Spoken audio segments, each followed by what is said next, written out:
let's start our quadratics unit with a little bit of vocabulary. So quadratic functions has lots of vocabulary, lots of pieces, so this is very important to make sure you understand each part and what they mean and how to identify. So quadratic functions are nonlinear functions where an independent variable is raised to the second power. So when we think about when we started learning with linear, quadratic, and exponential, this is when the form is x squared, and that tells us that something is going to make a parabola. So we have a parent function. I've graphed the parent function here, and what it looks like as a function would be y equals x squared. So this is like the standard form, or not standard form, but the parent function form of a quadratic function. So when I graph this, I get the shape that you see here graphed in red as a parabola. And so that parabola is that U-shaped look on the graph. Now, standard form for a quadratic function is very important to know because as these things change, it changes the way the parabola looks. So the standard form is x squared plus bx plus c equals 0 or equals y. So the a is a coefficient, the b is a coefficient, and the c is a constant. And of course, those can be negative or positives. And we can, when we think about noticing and looking at this, we can know that this is going to make a parabola because the highest degree that it has is a 2. So when we look at our exponent, the highest one that we have is a 2. This one, remember, is a 1. So when we look about degrees of polynomials, trinomials, or so forth, we know this is the highest degree, and that's 2. So anytime we have a degree of 2, we're going to have a parabola when it's graphed. Now, parabolas can open up or down. So the one in the picture above is opening up, but we can also have one open down, like so. And these are always symmetrical, meaning they're even on both sides. If I split this right down the middle here, then it's the same distance away from that middle piece to each thing. So it's almost a mirror. You can fold it on itself at its little point here. Now, these parabolas, what you get when you actually graph a quadratic function. So it's the shape that you get. Now, remember what symmetry means. When one shape becomes exactly like another, if you flip it, slide it, or turn it. So if I literally flip it on itself, fold it on its little point in the middle, it's exactly symmetrical. So here's some parts about a parabola and quadratic functions that we have to know. So this is a stock image, and we have some different things labeled, and we're going to talk about these different things. So this particular parabola is opening up. Notice at the bottom it has a vertex. That's the point right at the bottom where it actually turns. We call it a turning point. And when we think about this, this is a true point. So in this case, we're at 1 and then negative 1, 2, 3, 4. This is 1, negative 4 is our vertex. Now, y-intercepts you should know, this is when the graph hits the y-axis, and we write those, of course, as a point as well. So we have 0 in this case, 1, 2, 3, negative 3. So our y-intercept would be 0, negative 3. Notice we have 2 places that this hits the x-axis. These have multiple names. These are x-intercepts that we've learned before, but for quadratics, they can be called solutions, zeros, and roots. So we'll talk about that more. So remember, we write those as coordinate pairs as well. Then in the middle, right through the middle, we have this little orange dashed line. That's called the axis of symmetry, or some refer to as the line of symmetry. And this is the line that goes straight through the middle of the vertex. And we write this as an equation as x equals, because it's going as an x, remember this is how we write those vertical lines, x equals, and we look at what the x value is. Our x value is 1, it goes right through 1, so we would write the axis of symmetry as x equals 1. It must be written as an equation, not just 1. All right, so let's talk a little bit more about the definitions of these things in detail. So the axis of symmetry, what we just talked about in the orange, is a line of symmetry. It's a vertical line that passes through the vertex that makes each side a mirror image. And we always write it as an equation as x equals whatever it's going through on the x-axis. The vertex is the turning point, and it could be the highest or lowest point. So when we have a parabola that opens up, it's going to be the lowest point. When we have one that opens down, it's going to be the highest point, and those have more specific names. We again write those as a coordinate pair. The y-intercept you already know about. When the parabola hits the y-axis, it's when x is 0, so we write that as a coordinate pair of 0 and whatever the value of y is. The x-intercept, of course, is where the parabola hits the x-axis, and it's called also solutions, roots, or zeros. So they use these interchangeable. They may say, what are the x-intercepts? What are the roots? What are the zeros? What are the solutions? So you need to know that all 4 of these are the same thing. Now, with parabolas, you can have different numbers of solutions. So a solution is where the quadratic function or parabola intersects the x-axis, like we just talked about, solutions, roots, or zeros. And you can have a 1 solution, a 2 solution, or a 0 solution, or what we consider a no solution. And these are examples of what those would look like. So in the first one, because it's not hitting the x-axis at all, the vertex is right here, and it's not anywhere close to the x-axis, and it's going up forever, it's never going to go down there, we have a no solution. If it only hits it in one spot, that means it only intersects the x-axis in one spot, usually with the vertex, we have a 1 solution. If it crosses it twice, we have 2 solutions. You cannot have a 3 or 4. It's either 1, 2, or none. Now, when we have a graph, a parabola that opens up, like the example here in the picture, we have the vertex at the bottom, and it's at the lowest point of our parabola. The lowest point is called a minimum. So when it opens up, our lowest point, we actually have a minimum vertex. This is where it's changing from decreasing, so it would be like if we were going down this road here, it would decrease, and then it changed and starts increasing. The opposite of that is a maximum. So this is when we have a parabola that is opening down. So we can think about this as opening down. There's our vertex there. It is our highest point there, and this is when we go from increasing, so increasing, we get to the turning point, and we start decreasing. Now we state these minimum and maximums as the y value of the vertex. So for example, if I'm hitting here, and I can't see exactly what that is, but 1, 2, it's a little over 2, I would say maybe it's 2.4. Now most of them that you're going to have to apply, you're going to be able to tell a little bit more about exactly what it is. And then here, if it's hitting right here, I could say it's -1, maybe -1.5. So I'm looking at the y values of the vertex, whatever that may be. Now, for parabolas with domains, remember that domains are all your x values, and they are always, no matter what, your domains are all real numbers. So here's an example down here for you to see. So we have a parabola drawn. Remember the x's go left and right, and this will continue on forever and ever at this symmetrical shape.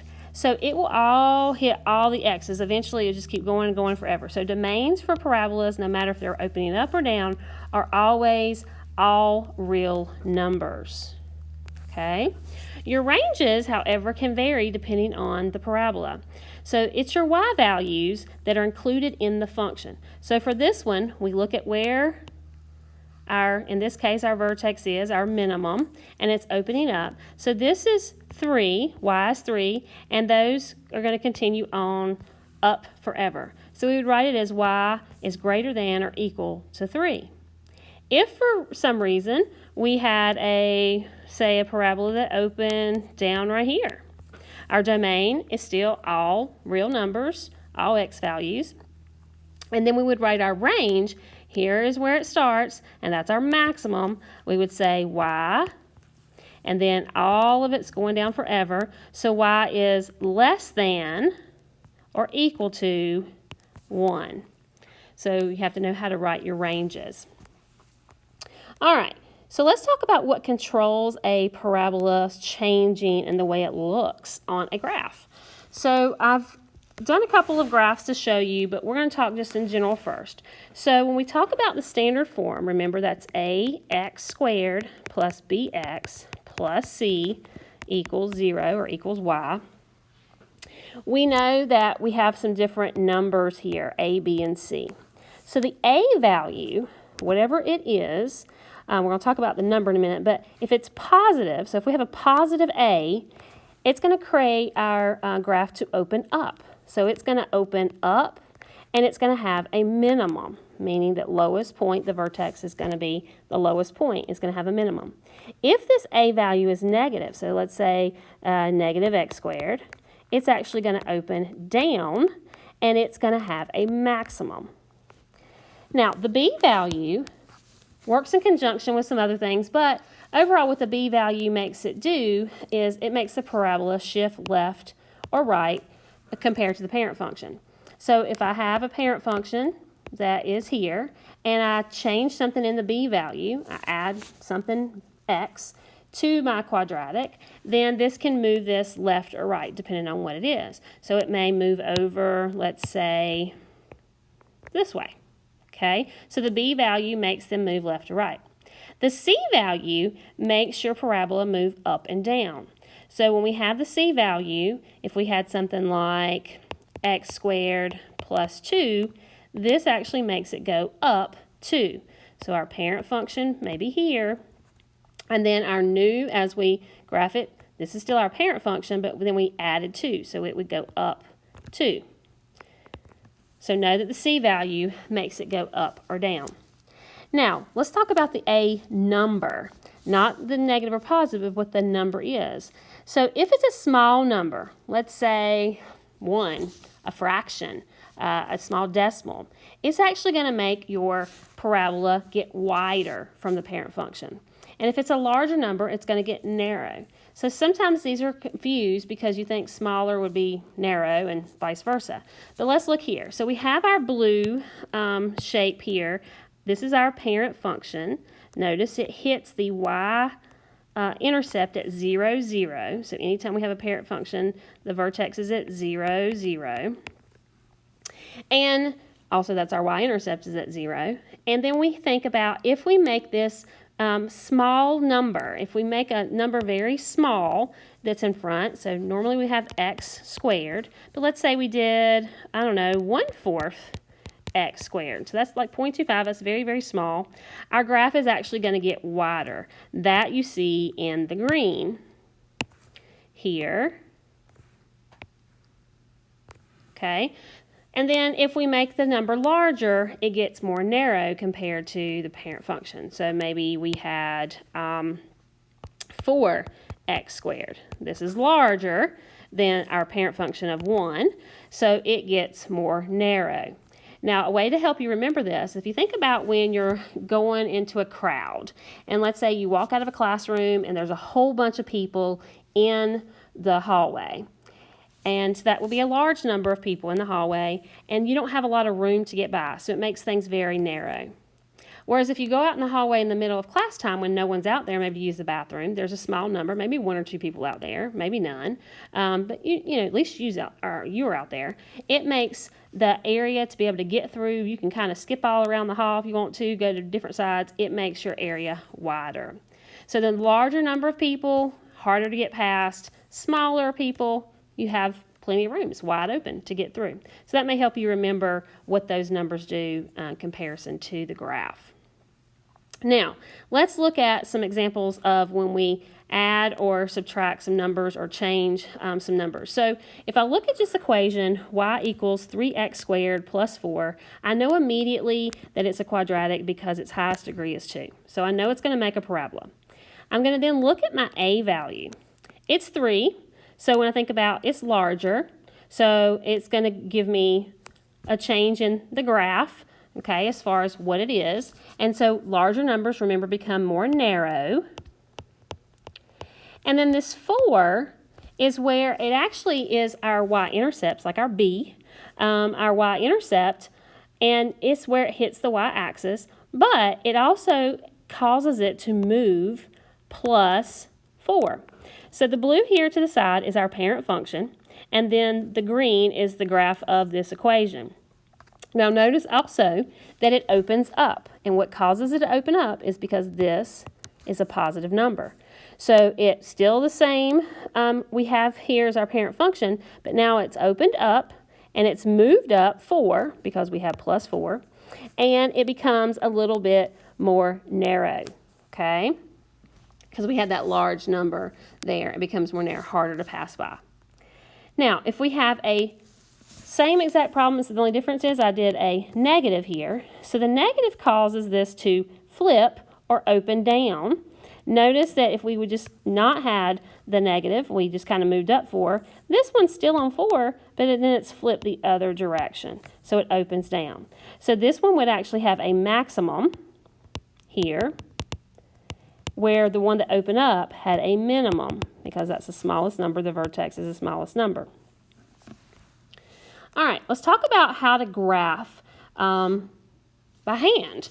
And you will have to do some of these, and we'll use a lot of technology as well. But when you have an equation and you want to graph it, just like we did a linear exponential, we pick 5 numbers. And those 5 numbers that we like to pick are those standard 5. We want a couple negatives and a couple positives. So we're going to do -2, -1, 0, 1, and 2.